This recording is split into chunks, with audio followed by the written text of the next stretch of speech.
Early one morning, Percy was at the junction with a small train bound for Tidmouth, but he had to wait for Henry to pass with a passenger train. The big green engine was late, but Percy didn't mind. The sun was warm and he was enjoying himself immensely. At last, a worn-out Henry showed up. Sorry, I'm late. I had to wait for a connection from the other railway. It took ages.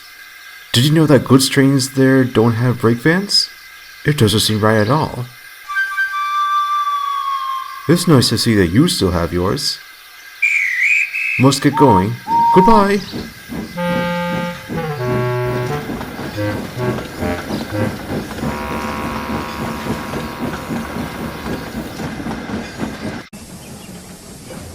Driver, is it true what Henry said? What did he say? That freight trains on the other railway lack brake vans.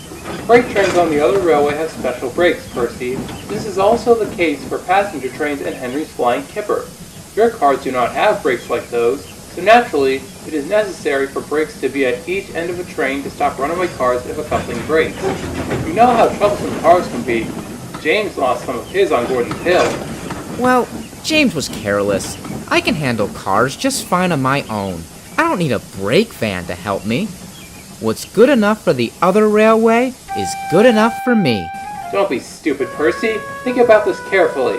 Oh, come on. I am thinking about this carefully. Sure. Percy's driver thought it was pointless to argue and said nothing else. It would have been much better if Percy had listened, though. The next day, Percy was arranging a train at the harbour near the big station. He had just backed onto the brake van and the shunter was about to couple it to the train when he got distracted. The conductor thought the shunter had coupled the brake van to the train and blew his whistle. Percy set off without hesitation, but as he did, the conductor immediately noticed that the brake van wasn't coupled to the train. Hey, stop! Stop! But neither Percy nor his crew heard him. Between the end of the harbour and the beginning of the main line is a gradient. Percy had started very quickly so he could clear it with ease. This, unfortunately, had weakened the coupling between him and his train. Suddenly, the coupling snapped. Percy's train rolled down the gradient into the harbour.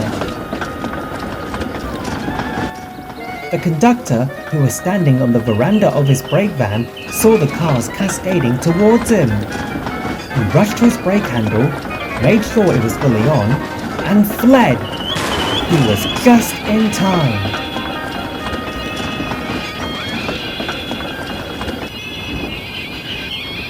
The van shuddered and squeaked as it was forced back, but it stayed firmly on the rails. The cars' mad rush had concluded. Meanwhile, Percy and his crew realised that they had lost the train, and Percy slowly reversed down the hill to retrieve it. When the trio saw that Percy's train was still on the rails, they were deeply relieved. Phew! You see, Percy? Brake vans are useful after all. Yeah, you're right. Ever since that day, Percy has never doubted the usefulness of a brake van, and he always remembers to take one with him.